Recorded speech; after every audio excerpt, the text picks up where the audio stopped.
Tonight on Huckabee, U.S. Representative from Arkansas, French Hill. Christian-based gaming with Brent Dusing.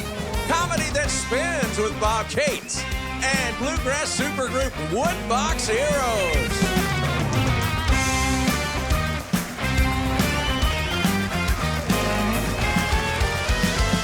That's Trey Corley in the Music City Connection. And I'm your announcer, Keith Bilbrey. And now, here's Mike Huckabee!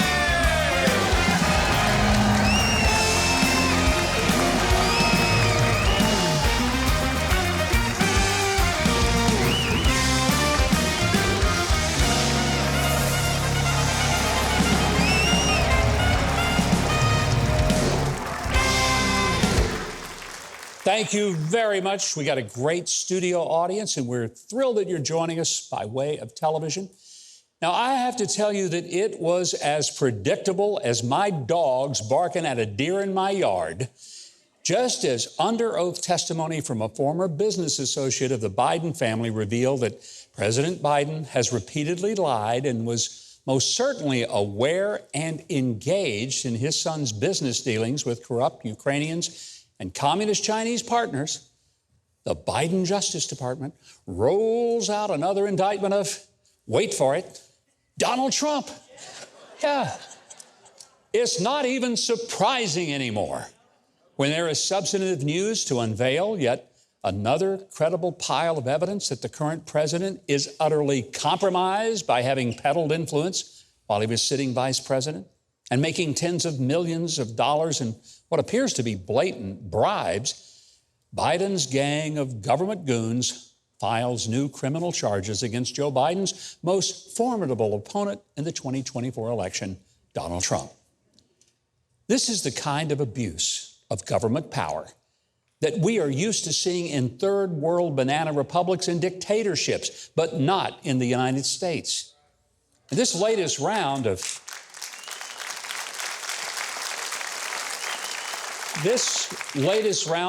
trumped up, pardon the pun, trumped up charges filed by pit bull prosecutor Jack Smith was announced Tuesday, with Smith presenting the charges as being all about the Capitol riots of January 6 of 2021. But upon reading the actual indictment, one realizes Smith didn't charge Trump with anything related to January 6. He charged him with disagreeing with the election results of 2020 and calling the outcome into question. In other words, Trump is being charged with what he believed and with what he said. Let that sink in. He got charged for his beliefs and his speech. Do you remember when your beliefs and your speech were considered protected by the First Amendment? But under Biden's Department of Injustice, that doesn't apply anymore. But it should be troubling to you, even if you can't stand Donald Trump and consider yourself a never-Trumper. If Donald Trump is not allowed to believe or speak regarding election results, then why are these people able to do so? Because I think he's an illegitimate president that didn't really win. So how do you fight against that in 2020? You are absolutely right. He's an illegitimate president in my mind. Folks, look, I absolutely agree. Trump did actually win the election in 2016. Trump knows he's an illegitimate president. If Al Gore won that election, I think he won it anyway. Actually, I think I carried Florida. Bush versus Gore. A court took away a presidency. I rise to object to the fraudulent 25 Florida electoral votes. Al Gore won the state of Florida in 2000. Troubling evidence of the fact that not every vote was being counted.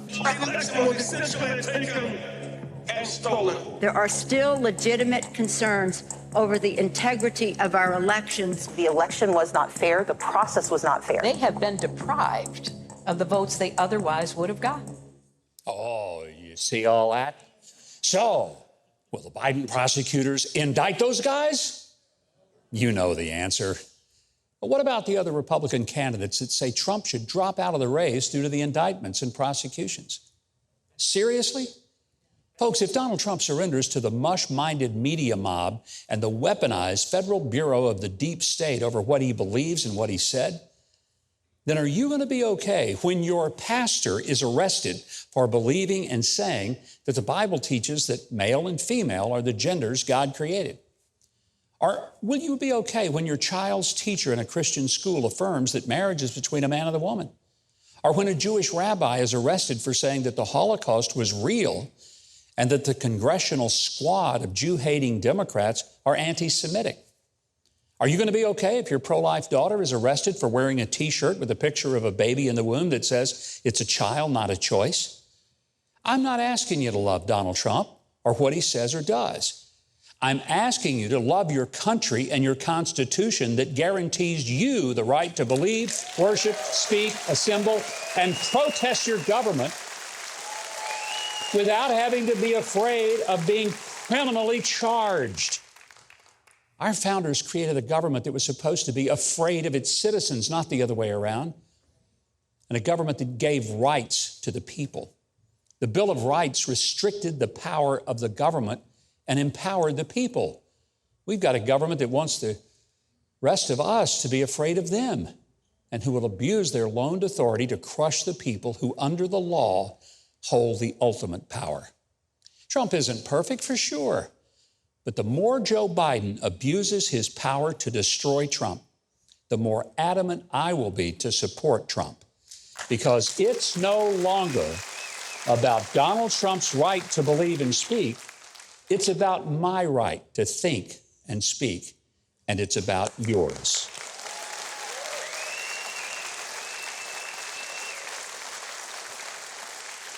We've got an exciting lineup of guests tonight, and Keith Bilbrey is standing over there. He's going to tell all of you what's coming up next.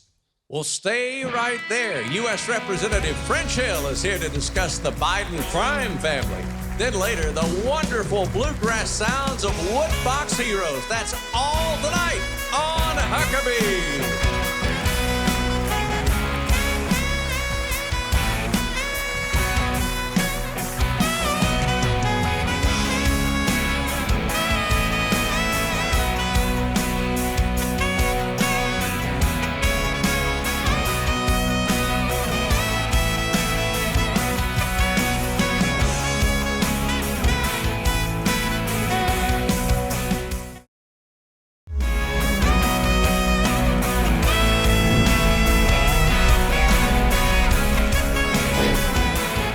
Huckabee.com and sign up for his free newsletter and follow @Mike Huckabee on Twitter.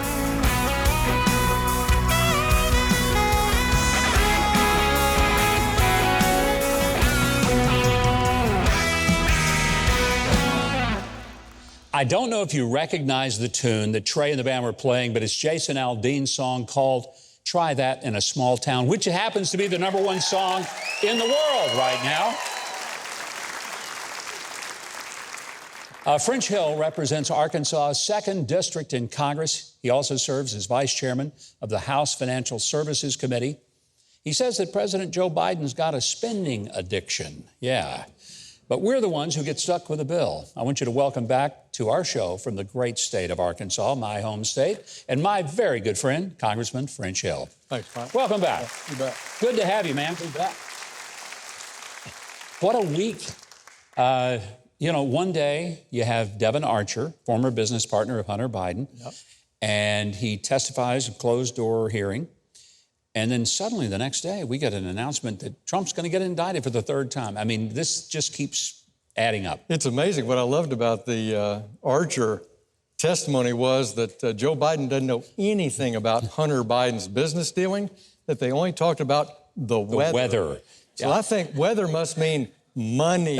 I think that's the code word. You know, given the temperatures of this summer, I'm wondering, when Joe calls in, does he say, "Hey, Hunter, is it hot enough for you?" Because that's what we hear all over the South these days. It's just all talking about the weather.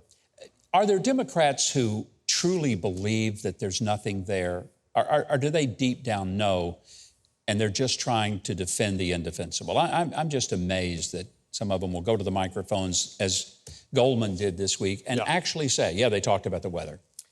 No, I think the laptop speaks for itself.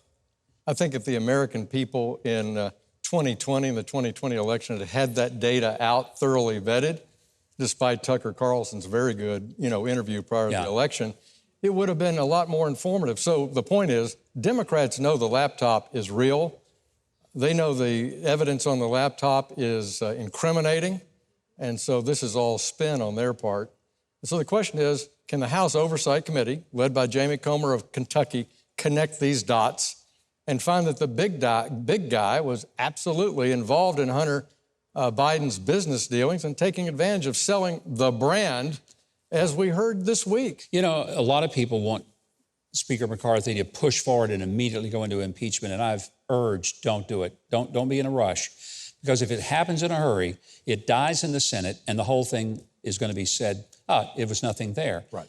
Take time. Let it happen like it did in the 70s with Watergate, as the facts dribble out, and then the press and even Democrats can no longer ignore the reality. Right. That'll be the moment. And I hope that happens. And I think he's provided the right tone, impeachment inquiry, but not articles of impeachment until it becomes overwhelmingly clear. We do not want to go down the path that Nancy Pelosi and Schiff did, which was just really a emotional knee-jerk hatred of Donald Trump that turned into an impeachment. And it was an embarrassment to the House of Representatives' own reputation because they did not do the hard work. And McCarthy has urged both Jim Jordan and Jamie Comer, do the work on both reforms at the FBI, do the work on where this leads us on Joe Biden, and do the work on the border security challenges where many people want to impeach Mayorkas, the Secretary of Homeland Security. And Mark Green, right here of Central Tennessee, is leading that effort to do the homework, build the case, and then we'll determine where we go. Yeah, lock the target before you squeeze the trigger. It's just kind of a good rule, I think, that you and I have done in the duck blinds together when we punted. A lot of people may not realize you were Deputy Secretary of the Treasury under George H.W. Bush.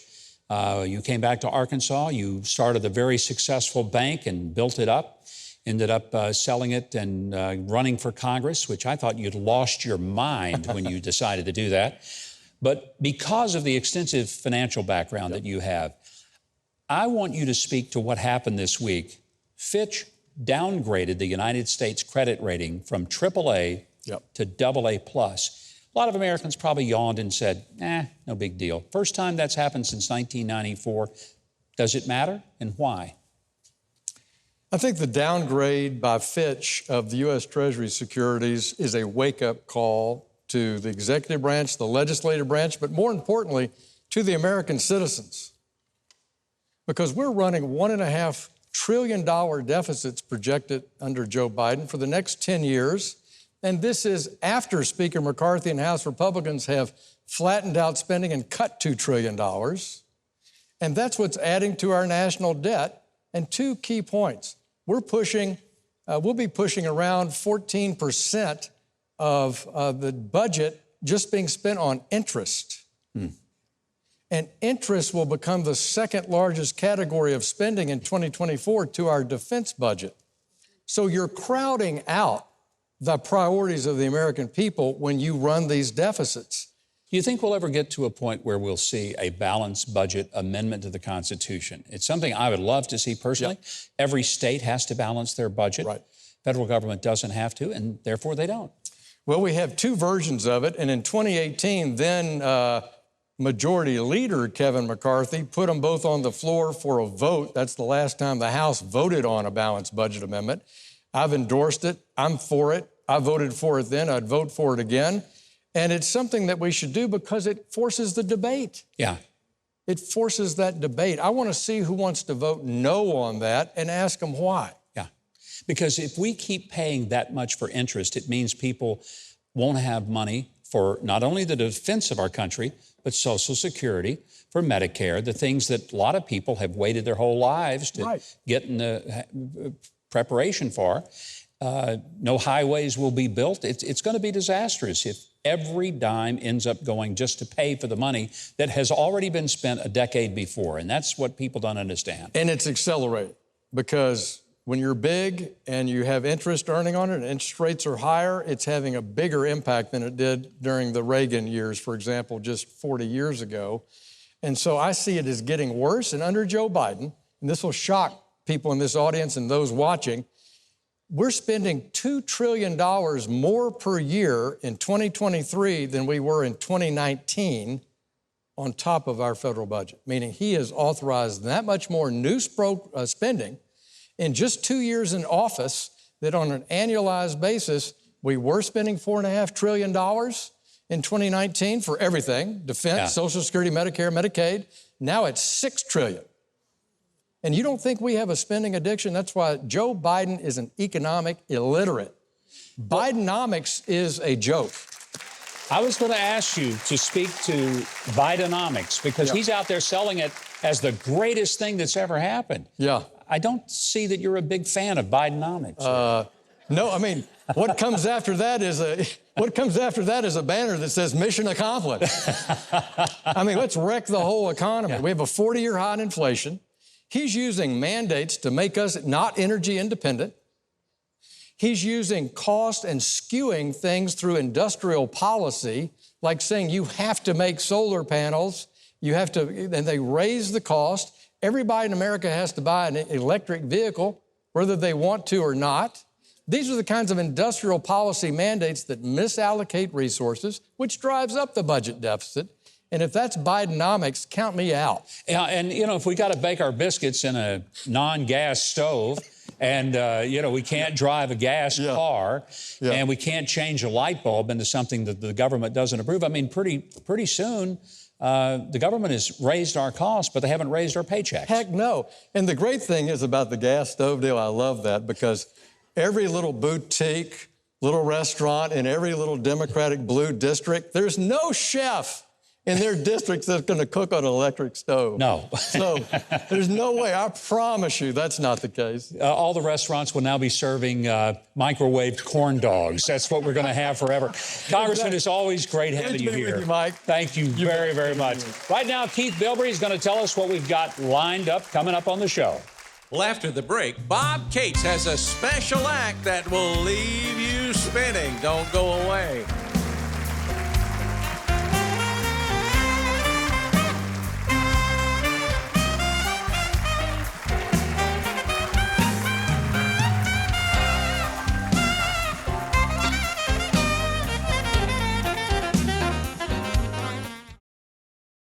A big thank you to our veterans, and also a big thank you to Samaritan's Purse and the work they do to help veterans and their families who've been affected by the realities of war.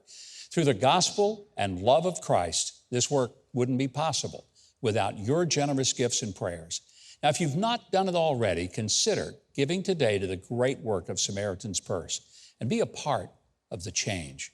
Go to the Samaritan's Purse website or call them today. Thanks, and God bless. Well, I'm honored that people have compared this show to the Ed Sullivan Show because of the wide variety of entertainment for all ages. But we can't really be like Ed Sullivan until somebody spins some plates, right?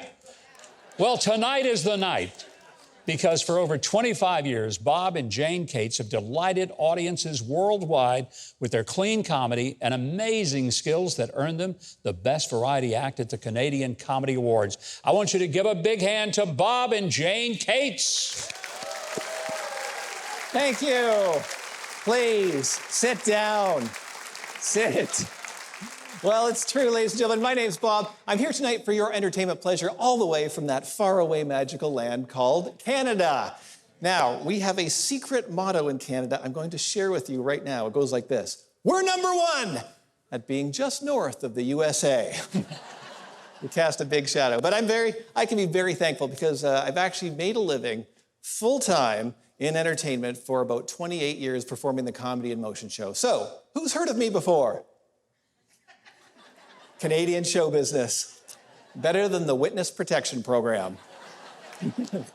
I can actually be very thankful as well because recently my wife and I just celebrated our 16th wedding anniversary. Woo!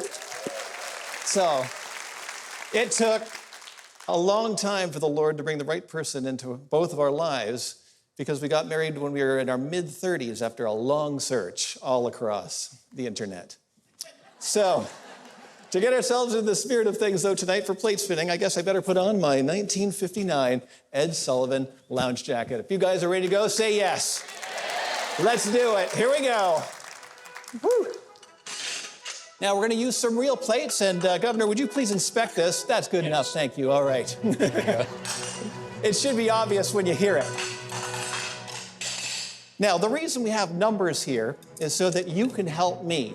If one of the plates is going to slow down, fall off, and smash all over, just yell out the number, and I'll try and get to it before it falls. Deal? Say deal. Woo! All right. I love you guys. It all starts so innocently, doesn't it? All right. 4. Woo! If you have a heart condition, you might want to leave now. Hey kids, try this at home. Make sure you use the most expensive china, though, so there's more incentive to do it properly. Woo. How we doing over there? Which one? Good example. I think you're out there. Okay, let's go for it. And 8. Woo.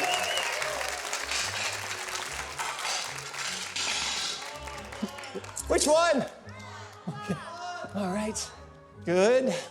All right. Fantastic. This is my impression of a homeschool mother in September. All right. This is me single-handedly keeping goodwill in business.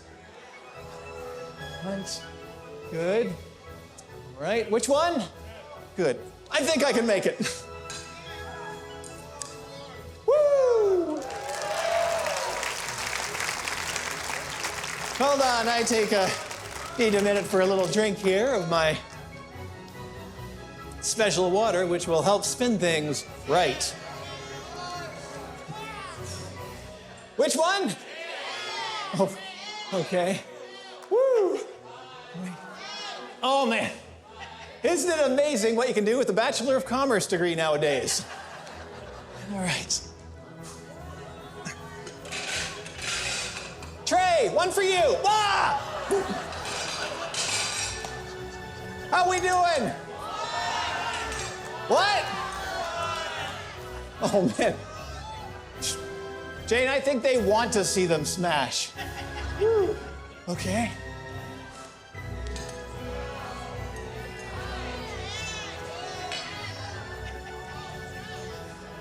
All right. Looking good.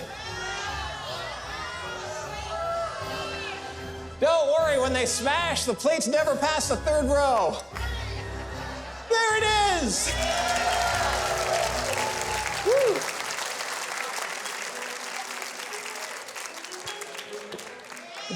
This is my impression of a homeschool dad.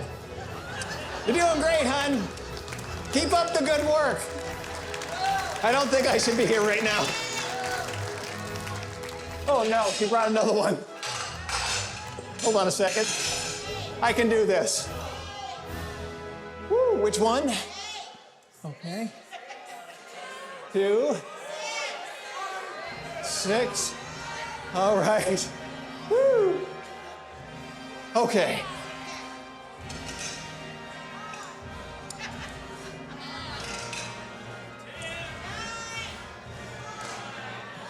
I'm fine. Oh, oh man. Okay. Woo. All right. And I think I can make it. There it is. What?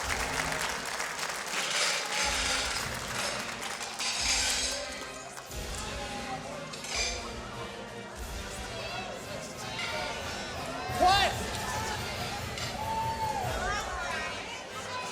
Yeah!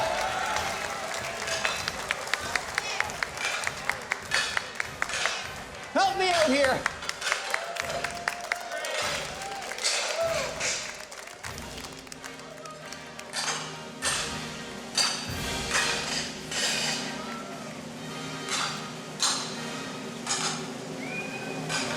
Two more, 3 more. Yes! Woo! You too, yeah! Woo! Oh, there we are. Ow! Thank you. Well, he wasn't kidding. It really was a real plate. Thank you. Wow. 24 plates, people. Very impressive. Oh, we're going to try one, huh? We're going to take it a step further. Oh, yeah, of course we are. There we go. Uh-huh.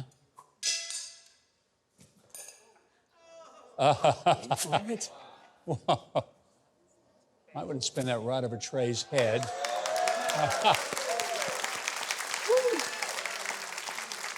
Would you like to try? I'll hand it to you. Of course. Just grab it underneath on the count of 3. Okay. Just keep looking up, keep it straight, Okay. and bail it forward if you have to. 3, 2, 1, it's yours. All right. 2 seconds. Aha! We did it. Thanks so much. Oh, that's great. All right, Bob and Jane Cates, they call their show Comedy in Motion. Boy, is it. And it truly is just that. If you want to see more and book them for your event, if you go to Huckabee.tv, we'll tell you how to do that. Speaking of juggling, Keith Bilbrey is over there juggling a whole lot more of the show. He's going to tell us what he's spinning up next. Keith? Well, next, TruPlay founder Brent Dusing mixes fun and faith. Then later, Withe of the Freedom Foundation talks troubles and hopeful solutions to American public education. You're watching Huckabee.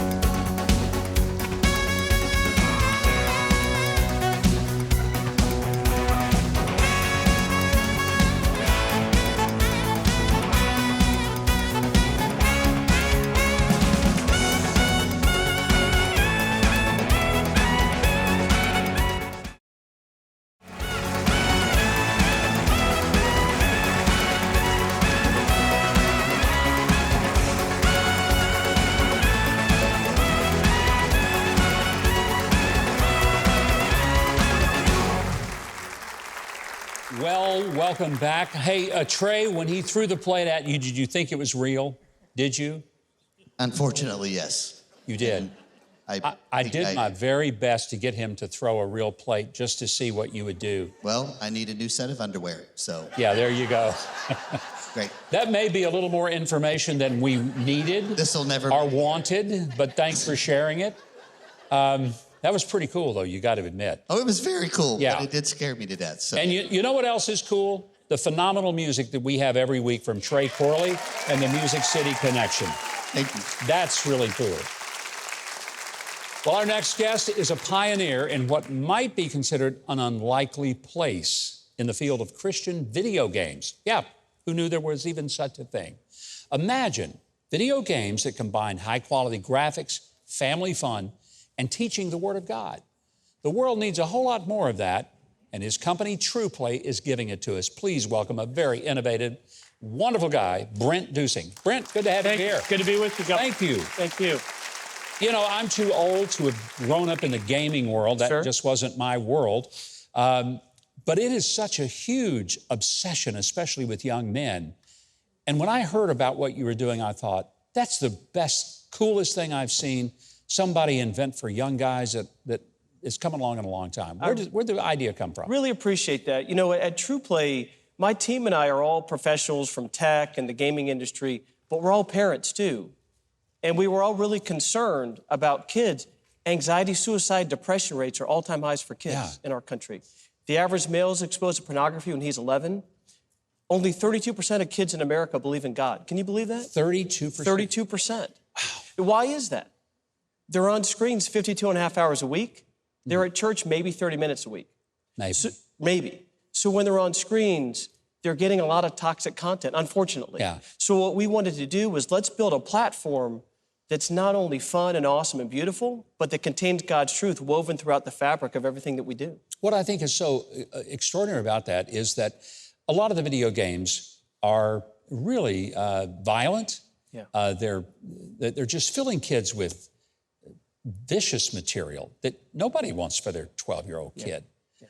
And you guys come along, and I think it's interesting, your background. You graduate from Harvard, you go to Silicon Valley, you work out there in that high-tech environment, go to Austin, Texas. Now you've created this platform, TruPlay.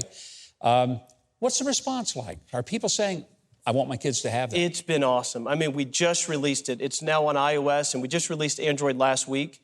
And I mean, we've got near perfect 5-star ratings. The usage rates we see in terms of people, kids playing it and parents enjoying it is double that of a lot of other gaming platforms. In fact, we have a lot of parents playing the games with their kids too. Yeah, well, if as a parent, and I know a lot of you guys out there are parents too, you don't have a lot of options to enjoy with your kids that also ascribe to your values. Yeah. Right? And so we're finding parents are having a lot of joy with their kids in the TruPlay experience. I'm so old. I remember going to Sunday school. We had something called flannel graph, right? Yes. Little cardboard or paper figures and stick it up on the board. And we thought that was really high tech. I mean, but this is not just sit down and you're going to hear an hour's worth of Bible verses that you're supposed to memorize. I mean, it's an interactive game, right? Absolutely. So TruPlay has a bunch of games. One of our games is stained glass, where you solve these puzzles and you make these stained glass windows where the Bible comes to life. Another game is King David's Battles. For a lot of us men, right, King David's our favorite guy from the Old Testament. There's never been a great video game about him. So that's coming out shortly. And then there's these characters like you see on my shirt with a little girl who's a bunny rabbit in a tiger costume. And, she very much believes in Jesus, but she's also headstrong and kind of sometimes charges ahead a little too far. And so it's about their journeys and their characters' experiences in a world where the Bible is real and God is also real, but there's real evil, and they go on these grand adventures. It's fascinating to hear a lot of creativity going into this. So you and your team must have a lot of fun sitting around the table conceiving these things before you ever do the engineering of it. We do. The story writing part is my favorite piece. It is awesome, and we have such a wonderful team of people. Our head of engineering, you're talking about engineering, he literally, if you've ever shopped at Amazon and they say, there's a bunch of packages, split it into different groups. Yeah. He designed that algorithm. Huh. Our head of our product, he literally ran Farmville and built a lot of the James Bond games. We have a story writer who sold 3 million Christian books. And so just a phenomenal team. And it's so fun and inspiring to work with those people. And these are people who have Christian beliefs and want to do something with their lives other than just say, I run a software model. But, I think the impact that you're going to have on particularly young men, I'm not saying that girls aren't going to enjoy the games, but it seems to be an obsession, not just an adventure or a pastime, but an obsession with so many younger guys. And you could be life-changing with this stuff. We hope that we are. I mean, our whole goal, the reason we're really motivated to do this is, if only 32% of the youngest generation believes in God, well, what if that changed? What if that goes from 30 to 40 to 50 to over half? You could see not only a generation, but our country, and maybe the whole world would change if people believed in Jesus and knew God's truth, because it would bring back hope into their lives. How can people, I love it, absolutely fantastic. How can parents get TruPlay? What is the mechanism to find out about your products and get them for their children or grandchildren? Yeah, please go to TruPlayGames.com. You can download it on any phone or tablet, iOS or Android.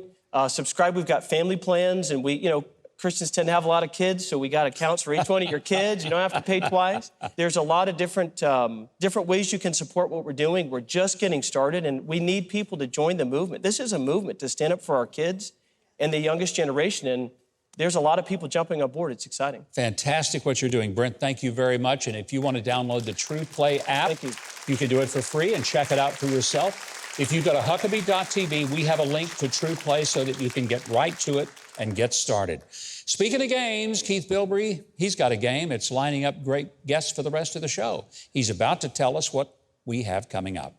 Well, up next, Freedom Foundation CEO Aaron Withe takes on the irony of government unions. Then get ready, Bluegrass Supergroup Woodbox Heroes performs.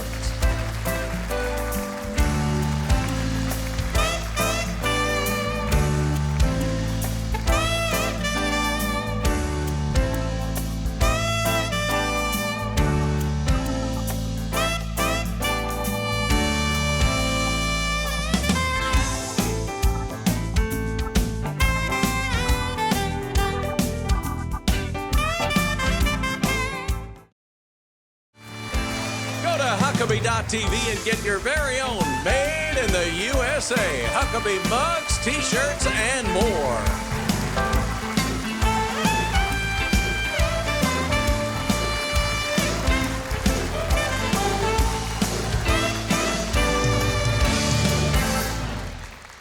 Welcome back. Aaron White is the CEO of one of America's leading organizations to liberate workers from oppressive and burdensome government unions. He says that even the largest teachers union isn't beyond reform, and he's got the solutions. I want you to please welcome back to the show the CEO of Freedom Foundation and the author of this brand new book, Freedom is the Foundation, Aaron White. Aaron, great to have you back. Thank you, Mike. You know, I hope people will be willing to buy the book because on the front, there's a quote, Aaron's book is a wake-up call on where America is heading if we continue to be beholden to radical teacher union bosses. And a guy named Mike Huckabee wrote that, and you put it on the front of your book. That may kill the sales of this book, but I certainly hope not. Yeah, it may not, but we put my face on it, not yours, so we'll see. Well, that was a smart, strategic move on your part.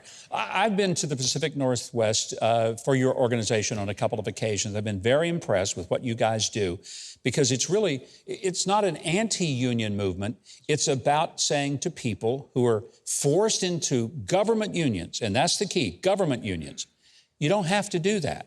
If it's not providing you something of benefit and all you're doing is giving money to union bosses who turn around and make political contributions to people who hate everything you stand for, don't give them the money.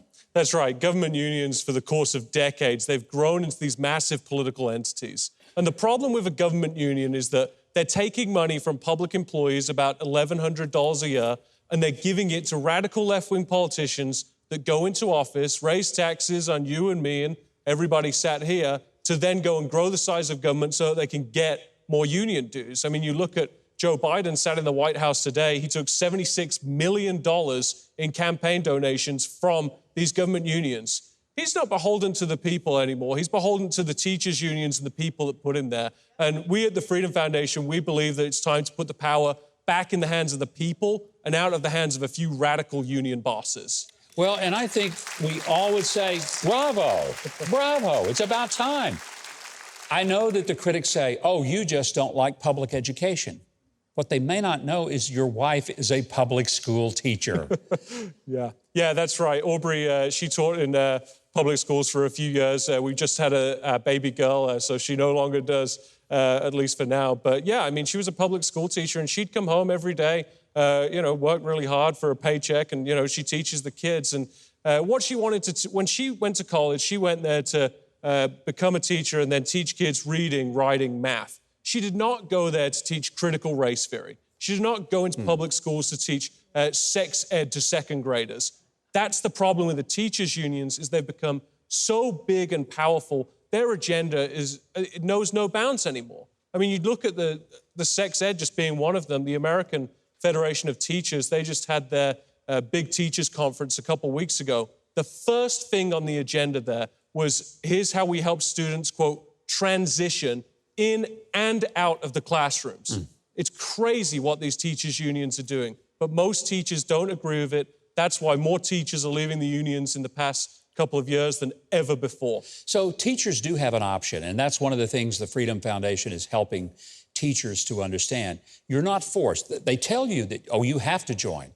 Now, there's a young lady who is the governor of Arkansas who got some legislation passed that is really beginning to move across the country. I want you to talk about that legislation and how it's spreading across America. Sure. So, Sarah, as you recognize that teachers' unions are some of the biggest threat to our country. And Sarah basically asked us, what can I do to, again, put the power back in the hands of people and out of these union bosses? So we told her, said, hey, look, you've got school districts in the state of Arkansas that are taking union dues from public employees' paychecks. These school districts shouldn't act as the union's debt collectors. Yeah. If they want to get people's money, they need to get their credit card information, or they need to take a check just like every other private sector business. And Sarah and the legislature in Arkansas got that thing passed within a month. Governor DeSantis in Florida followed.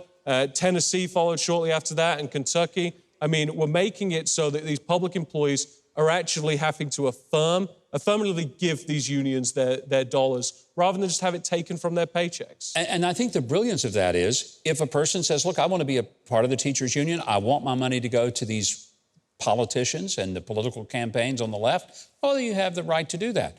But if you don't, you can keep your own money and you don't have to give it to something that violates everything you believe in. And if you want to write that check out every month, you're going to see how much you're paying to the union bosses, and you'll determine, not the union, but you will determine whether it's anything of value. And that's why these unions are petrified, because they know when they actually have to justify their existence to public employees, they'll leave in droves. And we're doing it. We're seeing it every day when we go and talk to these public employees. We have teams of canvassers that go visit them at their homes. We send them mail, emails, digital marketing, all the rest of it. Public employees opt out in droves when they learn about these rights. And like I said, these government entities should not be the union's debt collector. So tell me about the book. People, if they want to get it and read it, not just for the little quote on the front, but the rest of it as well. You've got something that you're going to offer this weekend, I think. Sure, yeah. So for your viewers specifically, if they go to freedomfoundation.com and they make a donation of at least $25, I'll send them a signed copy in the mail in the next couple of weeks. Freedom is the foundation that makes America the greatest country on earth. But the left and government unions are doing everything possible to attack that foundation. And as somebody that came here from England, that's what this book is about. America is not lost, but we must remove the influence of government unions in order to save it. Aaron, I've seen the work you do, and it's outstanding, and I'm grateful to have you here. Brand new book, Freedom is the Foundation, is available right now. You go to Huckabee.tv for the links. We will connect you. You can get straight to the book. And you can also follow Aaron on social media. Now, Heath Bilbrey is going to tell us what's in his little book that he opens up to see what's coming up. Well, just when you think it can't get any better, you're in for a real treat. Woodbox Heroes performs after the break. Stay with us.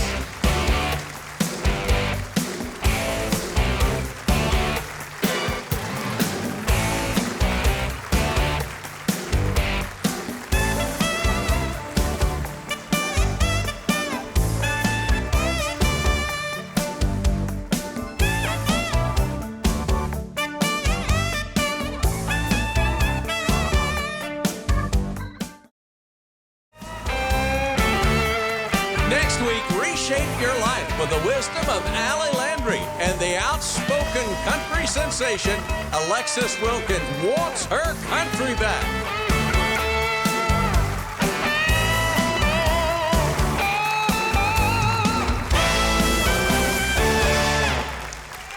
Welcome back. I'm very, very excited about our next guest. They're called Woodbox Heroes. That's kind of a fun name, right? Well, they've been called a Bluegrass Supergroup, and for good reason. Their members include our friend and four-time CMA Musician of the Year, Janae Fleener, who is from Arkansas, let me add, as well as multi-award-winning musicians who have backed everyone from Ricky Skaggs and Alison Krauss to Chris Stapleton to the Black Keys. And now they've got their new self-titled debut EP. Would you please welcome Woodbox Heroes? Great having you guys. Thank you.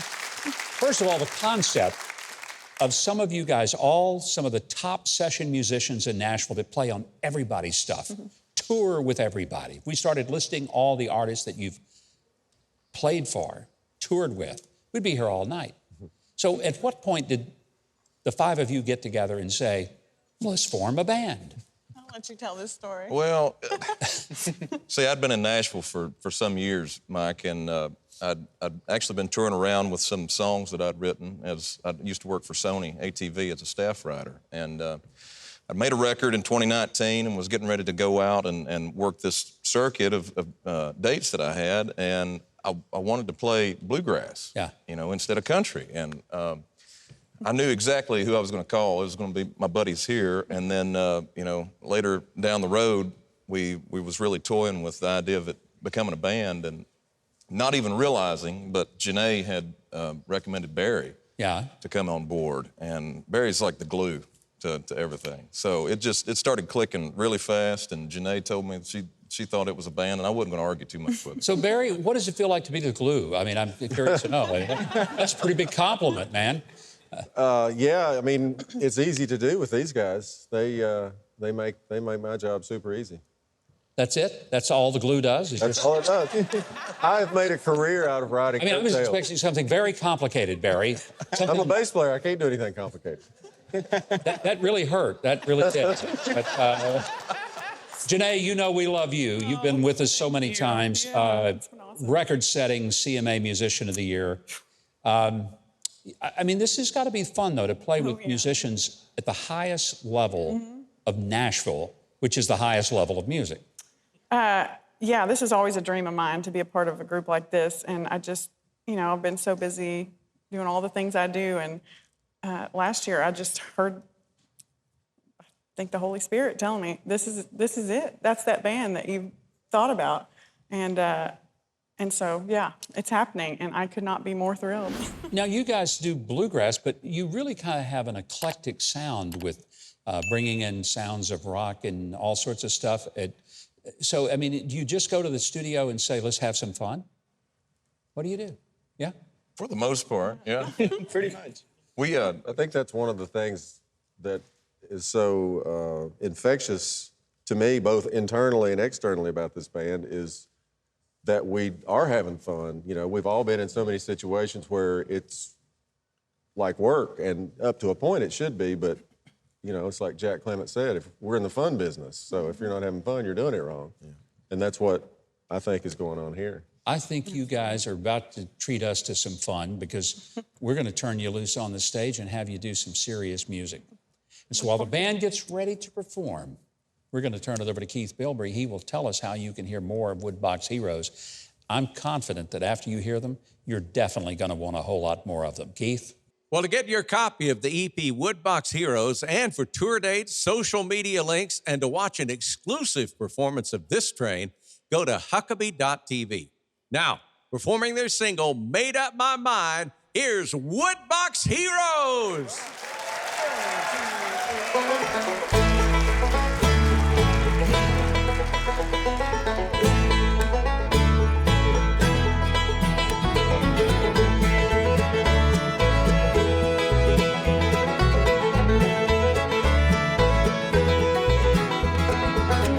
It takes courage to be lonesome when that feeling is brand new. Away from the noise, out on your own side. No bellwether out there guiding you. It takes patience and some hard work, winding down that river deep inside, before you realize that the truth hurts. Might be the only truth surrounded by a world full of lies of every size. Oh, but I've made up my mind. Ain't nothing I can change except the way I live my life. I pull my head out of the rain, set my sight on that blue sky, breaking up ahead downstream from where made up my mind.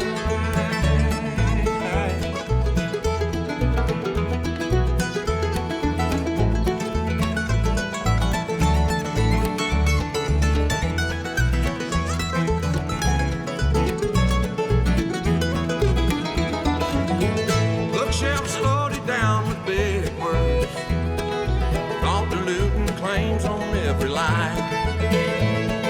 Ocean pictures lighting up black mirrors, producing an illusion of real time. The whole world's spinning in a big web, spiders sucking blood out of the facts. Oh, the proof is plain to see. Here that trail of breadcrumbs lead into darkness, where all of them combine. It's the amalgamation that made up my mind. Oh, but I've made up my mind. Ain't nothing I can change except the way I live my life. I pull my head out of the rain, set my sight on that blue sky, breaking up ahead downstream from where I made up my mind.